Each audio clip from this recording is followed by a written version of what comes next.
பல்கலைக்கழக மாணவி பாலியல் வன்கொடுமை வழக்கில் ஞானசேகரனுக்கு ஆயுள் தண்டனையை விதித்து மகளிர் நீதிமன்றம் உத்தரவிட்டது. பாலியல் வழக்கில் ஞானசேகரனை குற்றவாளி என மே 28ஆம் தேதியே நீதிமன்றம் அறிவித்திருந்தாலும் தீர்ப்பு விவரங்கள் திங்கட்கிழமையன்றே தெரிவிக்கப்பட்டது. அதன்படி 30 ஆண்டுகளுக்கு தண்டனை குறைப்பில்லாமல் ஆயுள் தண்டனை விதிக்கப்பட்டது. பாலியல் குற்றவாளி ஞானசேகரனுக்கு 90,000 ரூபாய் அபராதம் விதித்து சென்னை மகளிர் நீதிமன்றம் ஆணையிட்டுள்ளது. ஒவ்வொரு பிரிவுகளின் கீழ் தனித்தனியாக அபராதமும் சிறை தண்டனையையும் விதித்த நீதிபதி ராஜலட்சுமி ஞானசேகரனிடம் வசூலிக்கப்படும் அபராத தொகையை பாதிக்கப்பட்ட மாணவிக்கு வழங்க உத்தரவிட்டார். ஞானசேகரன் மீதான வழக்குகளில் 11 பிரிவுகளின்படி தனித்தனியாக சிறை தண்டனை மற்றும் அபராதம் அறிவிக்கப்பட்டுள்ளது. குறிப்பாக 3 ஆண்டுகள் கடுங்காவல் தண்டனையை அனுபவிக்க வேண்டும் எனவும் முன்கூட்டியே விடுதலை கிடையாது எனவும் நீதிபதி ராஜலட்சுமி அதிரடியாக அறிவித்தார்.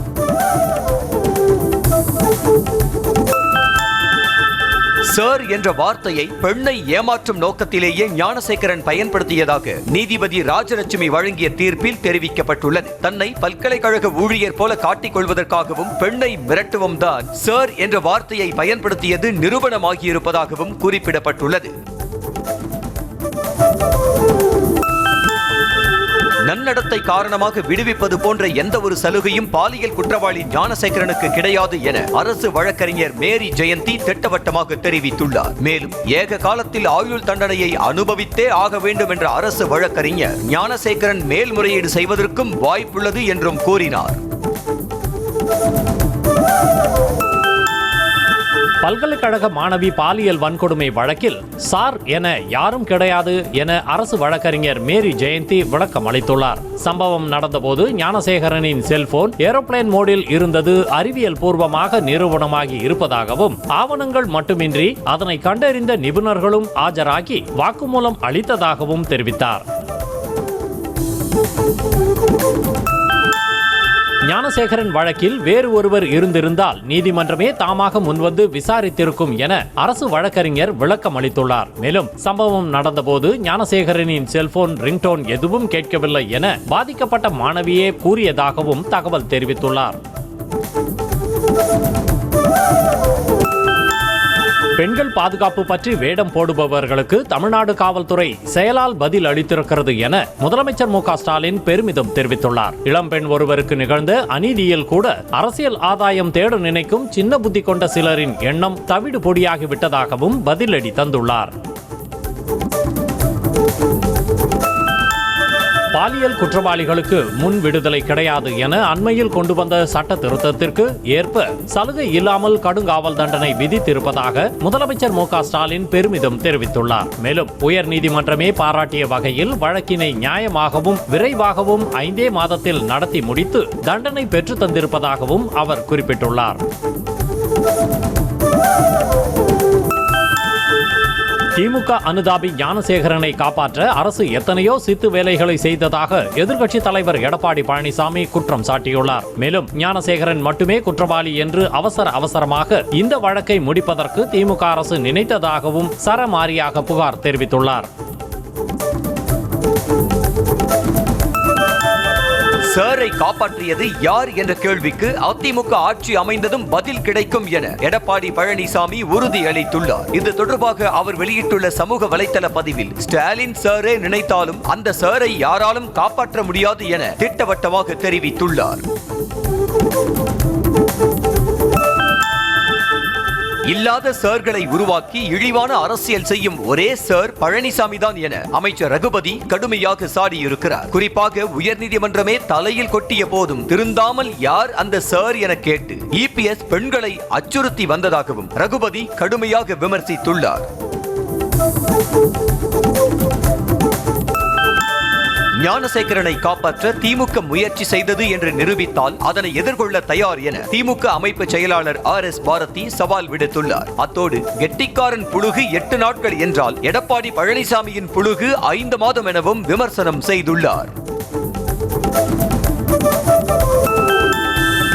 பெண்களை இழிவாக கருதி மோக பொருளாக நினைக்கும் சமூக விரோதிகளுக்கு ஞானசேகரன் வழக்கின் தீர்ப்பு தக்க பாடமாக இருக்கும் என்று அமைச்சர் கீதா ஜீவன் தெரிவித்துள்ளார். தூத்துக்குடியில் செய்தியாளர்களை சந்தித்த அமைச்சர் கீதா ஜீவன் ஞானசேகரனுக்கு 30 ஆண்டுகள் தண்டனை வழங்கப்பட்டதை சுட்டிக்காட்டி இனி பெண்கள் தைரியமாக புகார் அளிக்க முன்வருவார்கள் என தெரிவித்தார்.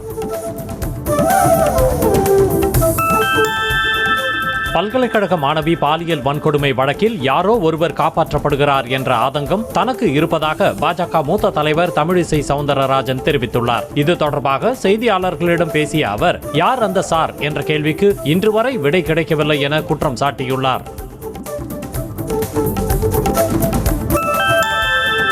3 நாள் பயணமாக இந்தியா வந்துள்ள பராகுவே அதிபர் சாண்டியாகோ பெனா பலோசியஸ் பிரதமர் மோடியை சந்தித்து பேச்சுவார்த்தை நடத்தினார். இந்த சந்திப்பின் போது இருதரப்பு உறவுகளை வலுப்படுத்துவது குறித்து ஆலோசனை நடத்தப்பட்டதாக கூறப்படுகிறது.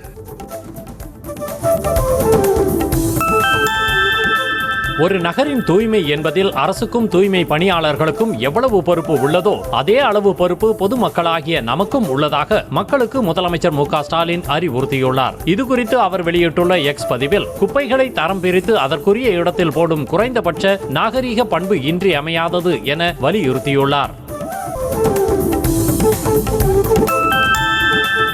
தமிழ்நாடு முழுவதும் கோடை விடுமுறை முடிந்து அரசு பள்ளிகள் திறக்கப்பட்ட நிலையில் மாணவர்கள் ஆர்வமுடன் பள்ளிகளுக்கு சென்றனர். முதல் நாள் பள்ளிக்கு வந்த மாணவர்களுக்கு ஆசிரியர்கள் இனிப்பு வழங்கி உற்சாக வரவேற்பு அளித்தனர். தமிழகம் முழுவதிலும் உள்ள அரசு பள்ளிகளில் இந்த ஆண்டு மாணவர் சேர்க்கை அதிகரித்துள்ளதாக கூறப்படுகிறது.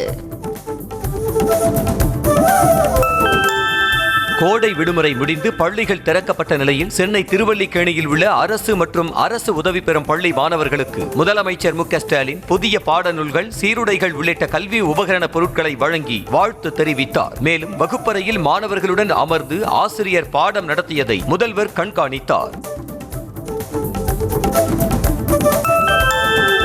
சென்னை மாநகராட்சி பள்ளிகளில் கடந்த ஆண்டை விட இந்த ஆண்டு மாணவர் சேர்க்கை அதிகரித்துள்ளது. சென்னை மாநகராட்சியின் கீழ் உள்ள பள்ளிகளில் 2025-26 கல்வி ஆண்டிற்கான மாணவர் சேர்க்கையை அதிகரிக்க சிறப்பு கவனம் மேற்கொள்ளப்பட்ட நிலையில் அதன் பயனாக இந்த ஆண்டு 16,419 மாணவர்கள் புதிதாக சேர்ந்துள்ளதாக மாநகராட்சி சார்பில் தெரிவிக்கப்பட்டுள்ளது. கொரோனாவை பொறுத்தவரை வீரியம் இல்லாத வைரஸ் என்பதால் மாணவ மாணவிகளுக்கு கட்டுப்பாடுகள் ஏதும் இல்லை என மக்கள் நல்வாழ்வுத்துறை அமைச்சர் மா சுப்பிரமணியன் தெரிவித்துள்ளார். இருப்பினும் கைகளை சுத்தமாக வைத்துக் கொள்வதுடன் தனி மனித இடைவெளியை கடைபிடித்தால் போதும் என்றும் அவர் விளக்கமளித்துள்ளார். மத்திய அரசு நிதி வழங்காததால் கட்டாய கல்வி உரிமை சட்டத்தின் கீழ் தனியார் பள்ளிகளில் பொருளாதார ரீதியில் பின்தங்கிய மாணவர்களுக்கான 25% இடஒதுக்கீட்டுக்கான மாணவர் சேர்க்கை தற்போது வரை நடைபெறவில்லை என அமைச்சர் அன்பில் மகேஷ் தெரிவித்தார். கல்வி உரிமை சட்டத்தின் கீழ் மத்திய அரசு வழங்க வேண்டிய நிதியை வழங்க உத்தரவிடக் கோரி உச்சநீதிமன்றத்தில் வழக்கு தொடர்ந்திருப்பதாகவும் அவர் கூறினார். மதுரையில் முதலமைச்சர் நடத்திய ரோடு ஷோவின் போது வந்திருந்த கூட்டம் தானாக சேர்ந்த கூட்டம் இல்லை என முன்னாள் அமைச்சர் செல்லூர் ராஜு விமர்சித்துள்ளார். கோவில் பாப்பாக்குடி பகுதியில் செய்தியாளர்களை சந்தித்த செல்லூர் ராஜு, திமுக பொதுக்குழு கூட்டம் செயற்கையாக கூட்டப்பட்ட கூட்டம் என்றார். செங்கல்பட்டு மாவட்டம் மூவரசம்பட்டு பகுதியில் அரசு பள்ளி விழாவில் கலந்து கொண்ட அமைச்சர் தாமு அன்பரசன் மாணவர்களை வெயிலில் காக்க வைத்தது மட்டுமல்லாமல் தேசிய கொடியை தலைகீழாக ஏற்றி மரியாதை செலுத்திய சம்பவம் சர்ச்சையை ஏற்படுத்தியுள்ளது. நாட்டுப்பண் இசைக்கப்பட்ட போது அங்கிருந்த ஆசிரியர்கள் கொடி தலைகீழாக கட்டி இருந்ததை கண்டு விறுவிறுவென கம்பத்தில் கட்டியிருந்த கொடியை சரி செய்து மீண்டும் பறக்கவிட்டனர். கரூர், பரமத்தி, சென்னை மீனம்பாக்கம் என தமிழகத்தில் திங்கட்கிழமை அன்று 12 இடங்களில் வெயில் சதம் அடித்துள்ளது. அதிகபட்சமாக மதுரை விமான நிலையத்தில் 102.92 டிகிரி ஃபாரன்ஹீட் வெப்பம் பதிவாகியுள்ளது.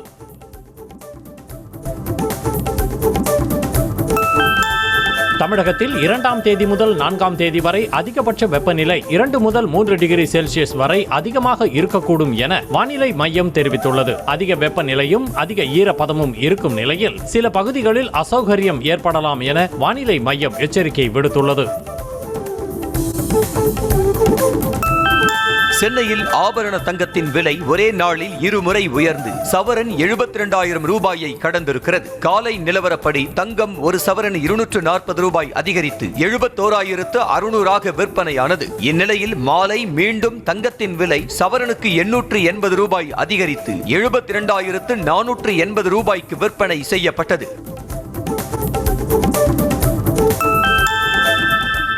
சென்னை மெட்ரோ ரயிலின் 2ஆம் கட்ட பணிகள் பூந்தமல்லி முதல் பரந்தூர் வரை நீட்டிக்கப்பட்டுள்ளது. முதல் கட்டமாக பூந்தமல்லி முதல் சுங்குவார் சத்திரம் வரையிலான 27.9 கிலோமீட்டர் தூரத்திற்கு 8,779 கோடி ரூபாய் அளவிலான பணிக்கு அரசு நிர்வாக ரீதியாக ஒப்புதல் வழங்கியுள்ளது. சிக்கிம் மாநிலம் மங்கன் பகுதியில் உள்ள டீஸ்டா ஆற்றில் வெள்ளம் கரைபுரண்டு செல்வதால் பிடாங் பெய்லி பாலத்தில் ஏற்பட்ட சேதத்தை சீரமைக்கும் பணியில் ஊழியர்கள் ஈடுபட்டனர். இடைவிடாது பெய்து வரும் கனமழையால் டீஸ்டா ஆற்றில் கடும் வெள்ளப்பெருக்கு ஏற்பட்டுள்ளதால் ஆற்றங்கரையோரம் உள்ளவர்கள் பாதுகாப்பான இடங்களுக்கு செல்ல அறிவுறுத்தப்பட்டுள்ளனர். அருணாச்சல பிரதேசத்தின் கீழ் திபாங்கு பள்ளத்தாக்கில் வெள்ளம் சூழ்ந்த போம்ஜீர் ஆற்றின் நடுவில் சிக்கிய 14 பேரை இந்திய விமானப்படையினர் பாதுகாப்பாக மீட்டனர். அசாம் மற்றும் அருணாச்சல பிரதேசத்தில் கனமழை காரணமாக வெள்ளப்பெருக்கு ஏற்பட்ட நிலையில் மீட்புப் பணிகளில் இந்திய விமானப்படை ஈடுபட்டுள்ளது.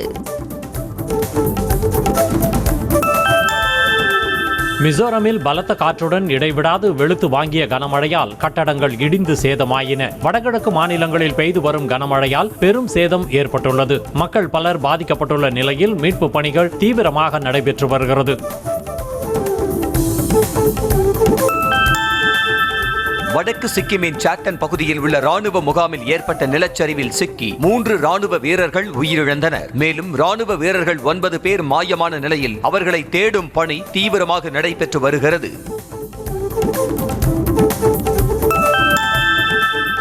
பஞ்சாபின் அமிர்தசரஸில் பாகிஸ்தான் எல்லை பகுதியில் இருந்து போதைப்பொருள் எடுத்து வந்த 2 ட்ரோன்கள் பறிமுதல் செய்யப்பட்டது. அதில் கட்டப்பட்டிருந்த 2 கிலோ ஹெராயினை கைப்பற்றி எல்லை பாதுகாப்பு படையினர் இது தொடர்பாக விசாரணை மேற்கொண்டு வருகின்றனர்.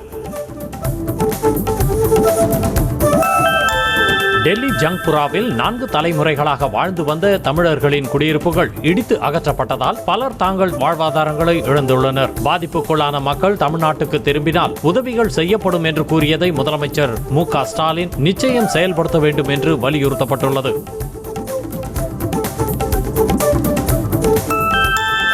கொரோனா மாதிரிகளை சேகரிக்கும் முறை குறித்த நிலை அறிக்கையை தாக்கல் செய்ய மத்திய அரசுக்கு டெல்லி உயர்நீதிமன்றம் நோட்டீஸ் அனுப்பி உள்ளது. நாடு முழுவதும் கொரோனா பாதிப்பு எண்ணிக்கை அதிகரித்து வரும் நிலையில் இது முக்கியத்துவம் வாய்ந்த வழக்கு என நீதிபதி கருத்து தெரிவித்துள்ளார்.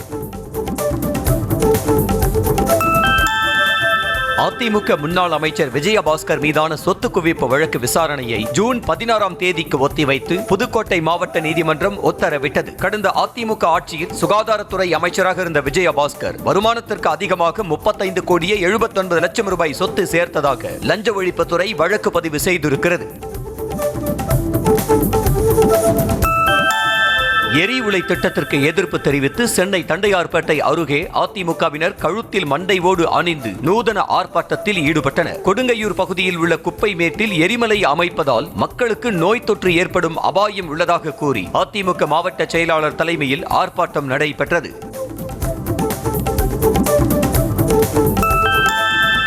இந்தியாவின் முதல் 33.33 மீட்டர் நீளமுள்ள யூ கிட்டரை ராமாபுரத்தில் சென்னை மெட்ரோ நிறுவனம் வெற்றிகரமாக நிறுவியது. 225 மெட்ரிக் டன் எடையுடன் உருவாக்கப்பட்ட இந்த யூ கிட்டர் கடுமையான குழுவின் தொழில்நுட்ப திறன், புதுமை மற்றும் செயல்படுத்தும் திறன்களுக்கு ஓர் முக்கிய சான்று என மெட்ரோ நிர்வாகம் தெரிவித்திருக்கிறது.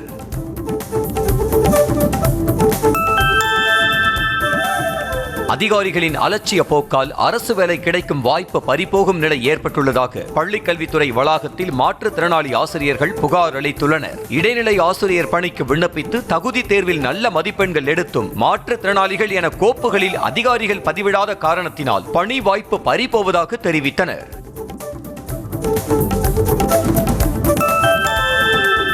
வேலூர் மாவட்டம் பேரானம்பட்டு அருகே 2 இருசக்கர வாகனங்கள் நேருக்கு நேர் மோதிய விபத்தில் ஊர்காவல் படை வீரர் உயிரிழந்தார். மசிகம் பகுதியைச் சேர்ந்த ராஜேஷ் என்பவர் பேரானம்பட்டு காவல் நிலையத்தில் ஊர்காவல் படை காவலராக பணியாற்றி வந்தார். அவர் பணி முடிந்து இருசக்கர வாகனத்தில் வீடு திரும்பிய போது எதிரே ஏஜாஸ் என்பவர் வந்த பைக் மீது நேருக்கு நேர் மோதியது.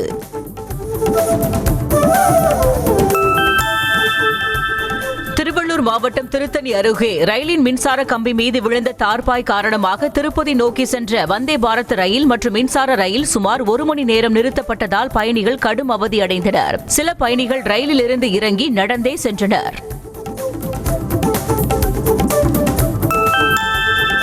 நெல்லை பாளையங்கோட்டை சந்தை பகுதியில் மதுபோதையில் அரசு பேருந்தை நிறுத்தி தகராறில் ஈடுபட்ட 2 இளைஞர்கள் கைது செய்யப்பட்டனர். அதே பகுதியைச் சேர்ந்த ரவீன்ராஜ் மற்றும் சுந்தர்ராஜ் ஆகிய இருவரும் மதுபோதையில் தகராறில் ஈடுபட்டு பின்னர் அவ்வழியாக சென்ற அரசு பேருந்தை வழிமறித்தனர். மேலும் தட்டி கேட்ட ஓட்டுநருடன் வாக்குவாதத்தில் ஈடுபட்டனர். மதுரை மாவட்டம் மேலூரில் நடந்த ஆட்டு சந்தையில் 3 கோடி ரூபாய்க்கு மேல் ஆடுகள் விற்பனை செய்யப்பட்டதால் வியாபாரிகள் மகிழ்ச்சி அடைந்தனர். வரும் 7ஆம் தேதி பக்ரீத் பண்டிகை கொண்டாடப்பட உள்ள நிலையில் மேலூர் வார சந்தையில் 5000க்கும் மேற்பட்ட ஆடுகள் விற்பனை செய்யப்பட்டன. தஞ்சை மாவட்டம் கும்பகோணம் பச்சையப்பன் குளம் அருகே உள்ள யோகா பயிற்சி கட்டடத்தை அகற்ற எதிர்ப்பு தெரிவித்து நடைபயிற்சியாளர் சங்கத்தினர் ஆர்ப்பாட்டத்தில் ஈடுபட்டனர். கும்பகோணம் நகரில் 44 குளங்கள் 11 வாய்க்கால்களில் உள்ள ஆக்கிரமிப்புகளை அகற்ற வேண்டும் என நீதிமன்றத்தில் தொடரப்பட்ட வழக்கை தொடர்ந்து ஆக்கிரமிப்புகளை மாநகராட்சி அதிகாரிகள் அகற்றி வருகின்றனர். முல்லை பெரியாற்றில் வெள்ளப்பெருக்கு நீடிப்பதால் பொதுமக்கள் ஆற்று பகுதிகளுக்கு செல்ல வேண்டாம் என 3வது நாளாக எச்சரிக்கை விடுக்கப்பட்டுள்ளது. தேனி மாவட்டம் உத்தமபாளையம் வழியாக பாய்கின்ற முல்லை பெரியாற்றில் நீர்வரத்து வினாடிக்கு 2000 கன அடியாக அதிகரித்து தண்ணீர் ஆர்ப்பரித்து செல்கிறது. கோவை மாவட்டம் அன்னூர் அருகே மின்சார இணைப்பு கேட்டு மாணவர்கள் பள்ளியை புறக்கணித்து பெற்றோருடன் காத்திருப்பு போராட்டத்தில் ஈடுபட்டனர். பொகலூர் ஊராட்சி கூலே கவுண்டன் புதூர் கிராமத்தில் 30க்கும் மேற்பட்ட ஆதி திராவிடர் குடும்பத்தினர் வசித்து வரும் நிலையில் கடந்த 50 ஆண்டு காலமாக அவர்கள் மின்சாரமின்றி தவிப்பதாக கூறப்படுகிறது. கிருஷ்ணகிரி மாவட்டம் அஞ்சட்டி அருகே எதிர்ப்பையும் மீறி மதுபான கடை திறக்க ஏற்பாடு செய்யப்பட்டதால் பொதுமக்கள் போராட்டத்தில் ஈடுபட்டனர். சுமார் 100க்கும் மேற்பட்டோர் குவிந்து கண்டன கோஷங்களையும் எழுப்பியதால் போலீசார் பாதுகாப்பு பணியில் ஈடுபட்டனர். திருப்பூர் மாவட்டம் தாராபுரம் அருகே சின்னக்கம்பாளையம் பகுதியில் உள்ள தனியார் கோழி பண்ணையை மூடக்கோரி 100க்கும் மேற்பட்ட விவசாயிகள் முற்றுகை போராட்டத்தில் ஈடுபட்டனர். நந்து ஃபார்ம் என்ற பெயரில் இயங்கி வரும் கோழி பண்ணையிலிருந்து வெளியேறும் ஈக்களால் சுகாதார சீர்கேடு ஏற்பட்டிருப்பதாக குற்றம் சாட்டப்பட்டுள்ளது. கடலூர் மாவட்டம் விருத்தாச்சலம் புலியூர் கிராமத்தில் குடிநீர் கலங்களாக வந்ததாக கூறி கிராம மக்கள் வட்டார வளர்ச்சி அலுவலகத்தை காலி குடங்களுடன் முற்றுகையிட்டனர். ஊராட்சி நிர்வாகத்திடமும் ஊராட்சி செயலாளரிடமும் பலமுறை புகார் அளித்தும் நடவடிக்கை எடுக்கவில்லை என குற்றம் சாட்டினர். தேனி மாவட்டம் போடி நாயக்கனூர் சுற்று வட்டாரத்தில் வரலாறு காணாத வகையில் மாம்பழம் விலை கடுமையாக வீழ்ச்சி அடைந்துள்ளதால் விவசாயிகள் கவலை அடைந்துள்ளனர். பறிப்பு கூலிக்கு கூட கட்டுப்படியாகாததால் மாங்காய்களை மரத்திலேயே விடுவதாக கவலை தெரிவித்த விவசாயிகள் மாம்பழக்கூழ் தொழிற்சாலை அமைத்து தர வேண்டும் என கோரிக்கை விடுத்துள்ளனர்.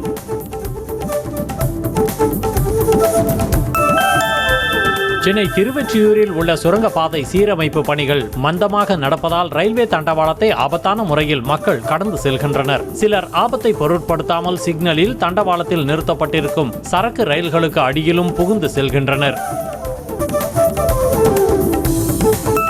சென்னை வானகரம் அருகே பல்வேறு இன நாய்கள் பங்கேற்ற வாக்கத்தான் நிகழ்ச்சியை ஏராளமான பார்வையாளர்கள் கண்டு ரசித்தனர். ஆதரவின்றி சுற்றித் திரியும் தெரு நாய்களை பாதுகாக்க விழிப்புணர்வு ஏற்படுத்தும் வகையில் வானகரம் தனியார் பள்ளியில் வாக் அண்ட் வாக் டாக் என்ற பெயரில் வாக்கத்தான் நிகழ்ச்சி நடைபெற்றது. 100 நாள் வேலை திட்டத்தில் வேலை தர மறுப்பதாக கூறி விழுப்புரம் மாவட்ட ஆட்சியர் அலுவலகத்தை முற்றுகையிட்டு மாற்றுத்திறனாளிகள் தரையில் அமர்ந்து தர்ணா போராட்டத்தில் ஈடுபட்டனர். திருவண்ணைநல்லூர் வல்லம் ஒன்றியத்திற்குட்பட்ட பகுதிகளில் மாற்றுத்திறனாளிக்கு படிவம் 6 வழங்கியும் 100 நாள் வேலை தர அதிகாரிகள் மறுப்பதாக குற்றம் சாட்டினர். கள்ளக்குறிச்சி மாவட்ட ஆட்சியர் அலுவலகத்தில் நடைபெற்ற குறைதீர் கூட்டத்தில் பொதுமக்கள் நீண்ட நேரம் காத்திருக்க வேண்டிய நிலைமை ஏற்பட்டது. கணினி மூலம் பதிவு செய்வதில் தாமதம் ஏற்பட்டதால் பொதுமக்கள் காத்திருக்க வேண்டிய சூழல் ஏற்பட்டுள்ளது.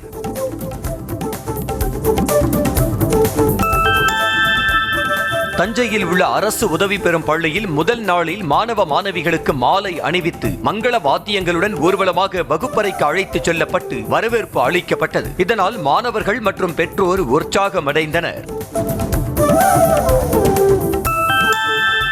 நாகர்கோவில் சென்னை விரைவு ரயிலின் படிக்கட்டில் ஆபத்தான முறையில் நின்று நடனமாடிய பெண் மன்னிப்பு கேட்டு வீடியோ வெளியிட்டுள்ளார். தளவாய்புரம் பகுதியைச் சேர்ந்த ஷக்கிலா பானு என்பவர் ரயிலின் படிக்கட்டில் நின்று நடனமாடிய வீடியோ வைரலான நிலையில் ரயில்வே நிர்வாகம் நடவடிக்கை எடுக்க வேண்டும் என கோரிக்கை எழுந்தது.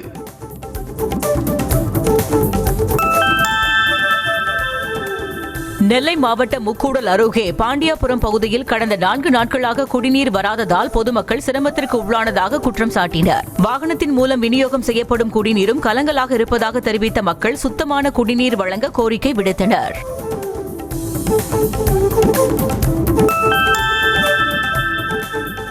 ராமநாதபுரம் அரசு பள்ளியில் கட்டட பணிகள் நிறைவடையாததன் காரணமாக ஆங்கில வழி கல்வியில் 11 மற்றும் 12ஆம் வகுப்புகளுக்கான சேர்க்கை தொடங்கப்படாததால் பெற்றோர் வாக்குவாதத்தில் ஈடுபட்டனர். இந்நிலையில் பள்ளி சேர்க்கை விழாவிற்கு வருகை தந்த மாவட்ட ஆட்சியர் கட்டட பணிகளை விரைந்து முடிக்க உத்தரவிட்டார்.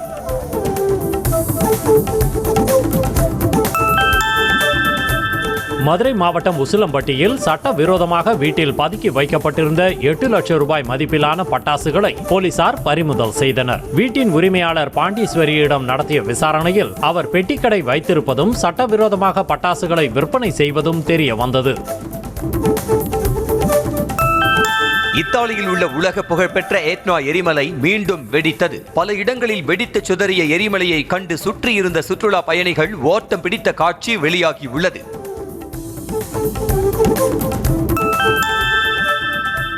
கொலம்பியாவில் நடைபெற்ற தக்காளி திருவிழாவில் மக்கள் ஒருவர் மீது ஒருவர் தக்காளிகளை வீசி அடித்துக் கொண்டு கொண்டாட்டத்தில் ஈடுபட்டனர். மைதானம் ஒன்றில் டன் கணக்கில் கொட்டப்பட்டிருந்த அழுகிய தக்காளியை எடுத்து பொதுமக்கள் ஒருவர் மீது ஒருவர் மாறி மாறி வீசி மகிழ்ச்சியடைந்தனர். நாட்டின் நிதி நெருக்கடியை வெளிப்படையாக ஒப்புக்கொண்ட பாகிஸ்தான் பிரதமர் ஷேபாஸ் ஷெரீப் தாங்கள் யாசகம் கேட்டு போவதை சீனா உள்ளிட்ட நட்பு நாடுகளே விரும்பவில்லை என்று கூறினார். குவெட்டாவில் பாகிஸ்தான் ராணுவ வீரர்களிடம் பேசிய ஷெரீப் பொருளாதார சவால்களை எதிர்கொள்ள இயற்கை மற்றும் மனித வளத்தை முழுமையாக பயன்படுத்த அறிவுறுத்தினார்.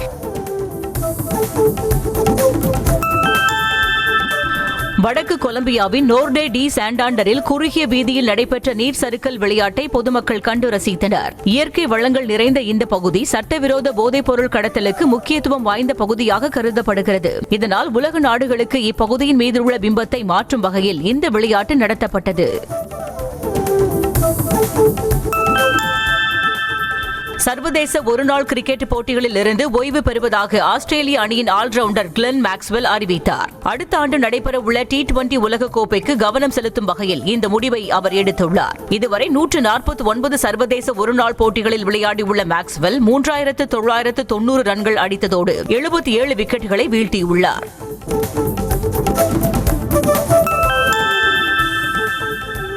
மும்பை அணியின் கேப்டன் ஹர்திக் பாண்டியாவிற்கு பஞ்சாப் அணியின் மார்க்கஸ் ஸ்டாய்னிஸ் ஆறுதல் கூறிய புகைப்படம் இணையத்தில் வைரலாகி வருகிறது. குவாலிஃபயர் 2 போட்டியில் மும்பை அணி தோல்வி அடைந்ததை அடுத்து சோகத்தில் ஹர்திக் பாண்டியா தரையில் உட்கார்ந்த போது அவருக்கு அருகில் வந்த ஸ்டாய்னிஸ் தோளில் கை வைத்து ஆறுதல் கூறினார்.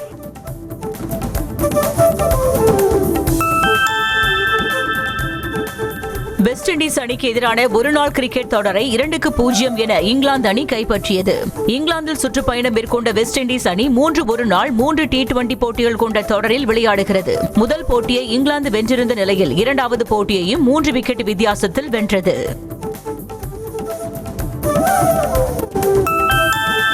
சர்வதேச கிரிக்கெட் போட்டிகளில் இருந்து ஓய்வு பெறுவதாக தென்னாப்பிரிக்க அணியின் ஹென்ரிச் கிளாசன் அறிவித்துள்ளார். சர்வதேச கிரிக்கெட்டில் இருந்து விலக முடிவு செய்துள்ளதை அறிவிக்கும் இந்த நாள் தனக்கு ஒரு சோகமான நாள் என தெரிவித்துள்ள அவர், தனக்கும் தனது குடும்பத்திற்கும் எது சிறந்தது என்பதை முடிவு செய்ய நீண்ட நேரம் பிடித்ததாக கூறினார்.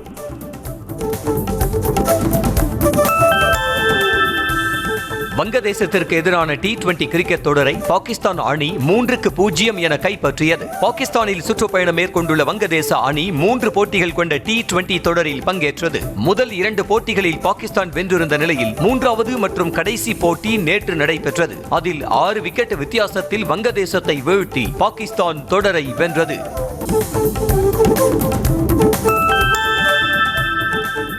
லண்டனில் நிகழ்த்திய சிம்போனி இசை நிகழ்ச்சியை அதே கலைஞர்களை வைத்து ஆகஸ்ட் 2ஆம் தேதி தமிழ்நாட்டில் நடத்தப்போவதாக இளையராஜா தெரிவித்தார். தமிழ்நாட்டு மக்களும் சிம்போனி இசையை நேரில் கேட்க வேண்டும் என்பதற்காக தமிழக மக்கள் முன்னிலையில் நடத்தப்போவதாக அவர் கூறினார்.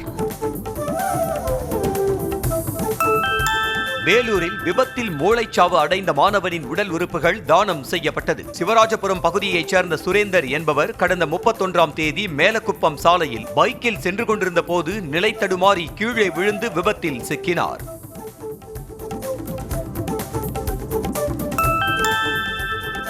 குமரி மாவட்டம் சுவாமித்தோப்பு ஐயா வைகுண்ட சுவாமி தலைமைப்பதியில் நடைபெற்ற வைகாசி திருவிழா தேரோட்டத்தில் ஏராளமான பக்தர்கள் கலந்து கொண்டு தேரை வடம் பிடித்து இழுத்தனர். பஞ்சவர்ண தேரில் எழுந்தருளிய ஐயாவிற்கு வழி நெடுகிலும் பக்தர்கள் மாலை, வெற்றிலை, பழங்கள் உள்ளிட்டவற்றை படைத்து வழிபாடு செய்தனர்.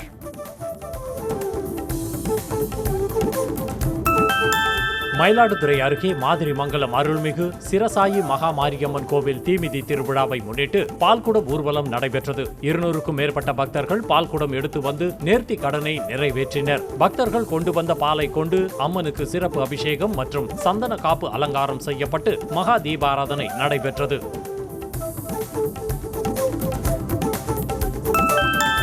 இந்திய வாடிக்கையாளர்கள் மத்தியில் மிகப்பெரிய எதிர்பார்ப்புகளை ஏற்படுத்தியுள்ள டாடா ஹேரியர் எலக்ட்ரிக் காரின் அறிமுக நிகழ்ச்சி செவ்வாய்க்கிழமை நடைபெறுகிறது. இந்நிகழ்வில் டாடா ஹேரியர் EV எலக்ட்ரிக் காரின் விலை எவ்வளவு என்பது அறிவிக்கப்பட்டு முறைப்படி விற்பனைக்கு அறிமுகம் செய்யப்பட உள்ளது.